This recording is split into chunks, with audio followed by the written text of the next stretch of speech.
और grand reception दी गई Brunei की तरफ से, रेड कारपेट वेलकम, और इसी के साथ नरेंद्र मोदी साहब को होस्ट किया जा रहा है दुनिया के सबसे बड़े पैलेस में।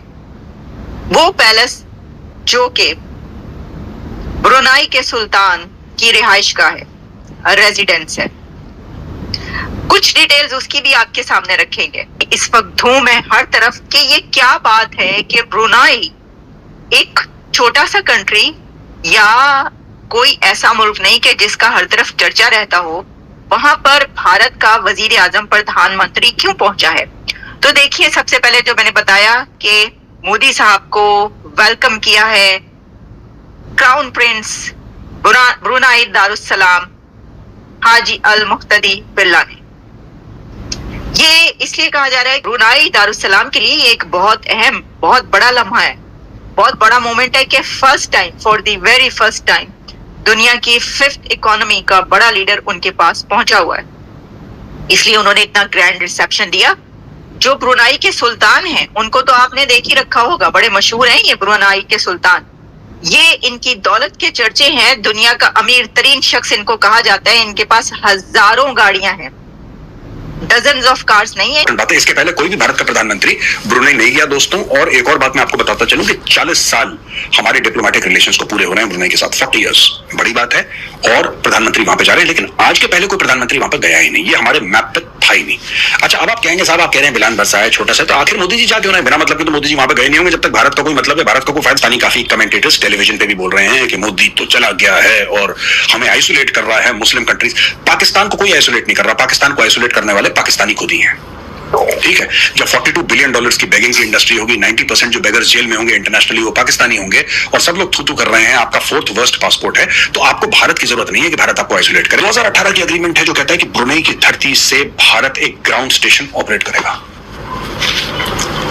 खेल समझ रहे हैं आप? ब्रुनेई है कहां पे दोस्तों? ब्रुनेई है कहां पे? जरा ये मैप पे देखिए, तब आपको पता लगेगा। ब्रुनेई यहां पे है, इंडोनेशिया कहां पे ये भी दिखाइए मैप पे, मलेशिया कहां ये भी दिखाइए मैप पे, देखिए वेयर इज चाइना। अब आपको धीरे धीरे ये बात समझ में आई होगी मोदी विजिट इतना इंपॉर्टेंट क्यों है। इस विजिट में स्पेस प्रोग्राम पे बात हो रही है, इंडिया के स्पेस प्रोग्राम पे, इंडिया के उस स्पेस मिशंस पर जो कि इस वक्त दुनिया में बड़ी सुपर पावर्स के साथ खड़े हैं। यानी देखिए ना, बड़ी स्पेस कंपनियां, बड़े स्पेस मिशंस, कुछ ही कंट्रीज तो है दुनिया के, उसमें इंडिया भी शामिल है। तो क्योंकि जो ब्रुनाई है वो एक बहुत पैसा है ब्रुनाई के पास, जैसा मैंने आपको बताया कि उनके तो यही देख लीजिए ना आप क्या सूरत हाल। ऐसा तो जरूरी होता है ना, पैसे के इन्वेस्टमेंट चाहिए, और स्पेस के लिए ब्रुनाई बड़े आराम से अपनी जो इन्वेस्टमेंट है वो कर सकता है। तो देखिए नजर कहां पर है, उनकी नजर कहां पर है? आसमानों पर है, उनकी नजर होनी चाहिए आसमानों पर ही। उन्होंने कहा कि ठीक है, क्यों ना जाए हम, हमारे तो इतने पुराने बायलैटरल रिलेशंस हैं, तो ओके, हमें तो ये इस वक्त से फायदा उठाना चाहिए। उनके पास दौलत है, हमारे पास काम है, उनके पास पैसा है, हमारे पास हुनर है, ब्रुनाई भी इसमें बहुत कुछ हासिल करेगा। एक तरफ तो ये बात, फिर इसी के साथ बायलैटरल रिलेशंस में और भी काफी वहां पर जो है वो स्कोप है जिसपे जो है वो किया जाएगा।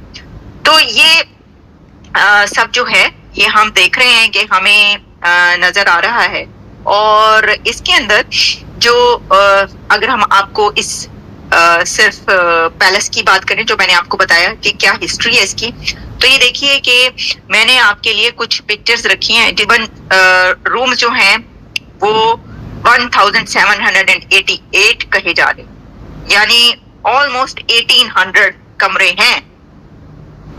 ये जो मैं आपको पैलेस दिखा रही हूँ इसके अंदर 1800 रूम्स कहे जा रहे हैं, 44 स्टेयर केसेस हैं, फिर इसमें जो है बोट्स हैं, कोई 1800 के करीब जो है वो कही जा रही है। इस्ताना नूरुल अमन ट्रांसलेटिंग जो आर्किटेक्चरल स्टाइल है इसका डिजाइन है, blend of Brunei's Islamic culture, and फिर इसके अंदर 22 कैरेट गोल्ड जो है हर जगह पर आपको नजर आएगा। और वो तो खैर इतना ज्यादा मैं नहीं समझती कि गोल्ड जो है वो मोदी साहब के लिए कोई नई चीज होगी। इंडिया तो गोल्ड से भरा हुआ है, वहां के जो टेम्पल्स हैं इंडिया के तो वो तो गोल्ड हुए। सोने से लदे हुए हैं वहां के टेम्पल्स, और उनके टेम्पल्स में भी कई जगहों पर ऐसे हैं जो सोना इस्तेमाल हुआ। लेकिन जो ब्रुनाई का ये है, गोल्ड के साथ साथ डायमंड्स और जो बहुत ही प्रेशियस। लेकिन जो हम ब्रुनाई की बात करें ना, इसमें सबसे ज्यादा, जैसे मैंने बताया कि जो स्पेस के ऊपर है ना, वो बहुत ज्यादा कहा जा रहा है कि होगा। और इसके अंदर आप ये देखिए कि इंडिया और ब्रुनाई जो है साइन करेंगे MOU, और उस पे space cooperation to take further their earlier 2018 cooperation agreement on satellite tracking, ये बात है। और जैसा मैंने आपको बताया कि काफी इसके अंदर ये IMF का आखिरी प्रोग्राम होगा या होना चाहिए, ये कहा गया है जो हमारे पाकिस्तान के प्राइम मिनिस्टर हैं उनकी तरफ से। ये IMF का आखिरी प्रोग्राम होना चाहिए।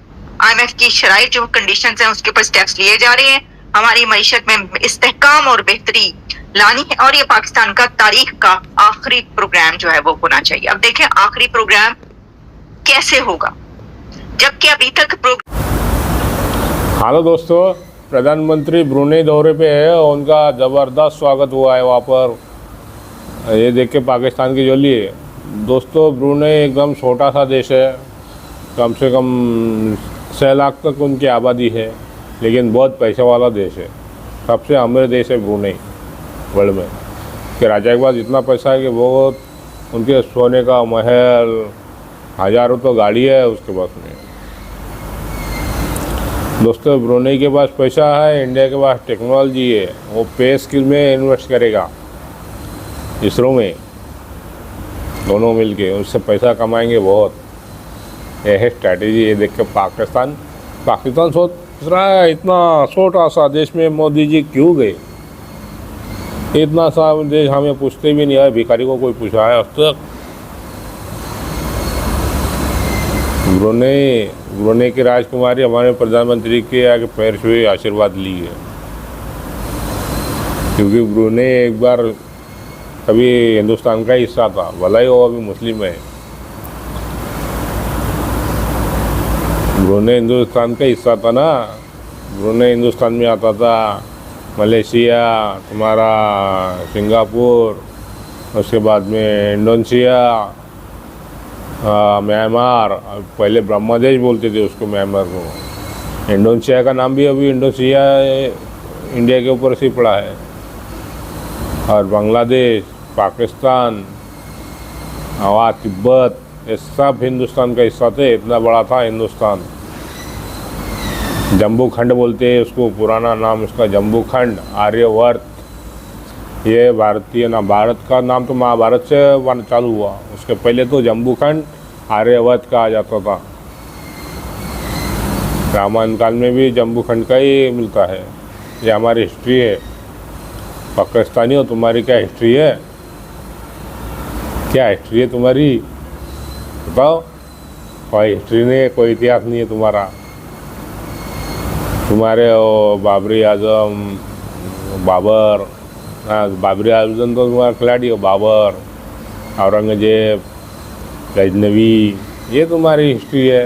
लुटेरे, डकैत, बलात्कारी, है ना। बोलते हैं इनको शासन, लुटेरे आके लुट के जाते थे, दूसरे को मार धाड़, यही सब अभी भी तुम लोग वही कर रहे हो।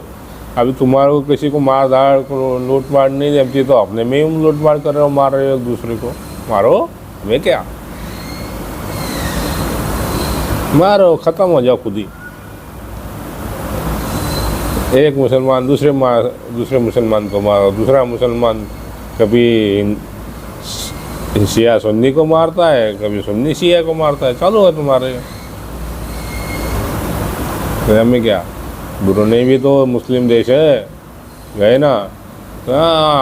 तुम लोग कन्वर्टेड मुसलमान सब प्योर मुसलमान समझते हो। हमसे बड़ा मुसलमान तो कोई है ही नहीं है दुनिया में। पाकिस्तानी तो ऐसे ही बोलते हैं, हम ईमानदार कौम है, हम प्योर मुसलमान हैं। और सऊदी वाले जो डुप्लीकेट हो गए अभी, सऊदी यूवी वाले, उनके लिए हम प्योर है बोलते हैं। आज जाके गटर साफ करते हो, भीख मांगते हो, जज्बे वाली कौम। खाली दुनिया भर में भीख मांगती है, और ऐसे तुम्हें शर्म भी आती है थोड़ी भीख मांगते हुए। तुम्हारे नेता तुम्हारा मुनीर आर्मी चीफ शाह और तुम्हारे मंत्री, तुम्हारी जनता साले सब के सब भिखारी है, भीख मांगो, बड़े बड़े फुसकियाँ मारते भीख का खाना खा के, इतनी गैस भरती है, पूरा बदबू फैला रहे हो पूरी दुनिया में। दोस्तों ये वीडियो बहुत बड़ी हो जाएगी, ख़त्म करते हैं यहीं पर, मिलते हैं अगले वीडियो में। मुझे दीजिए इजाज़त, मैं हूँ आपका दोस्त राजेश सूर्यवंशी। जय हिंद, जय भारत दोस्तों, जय श्री राम।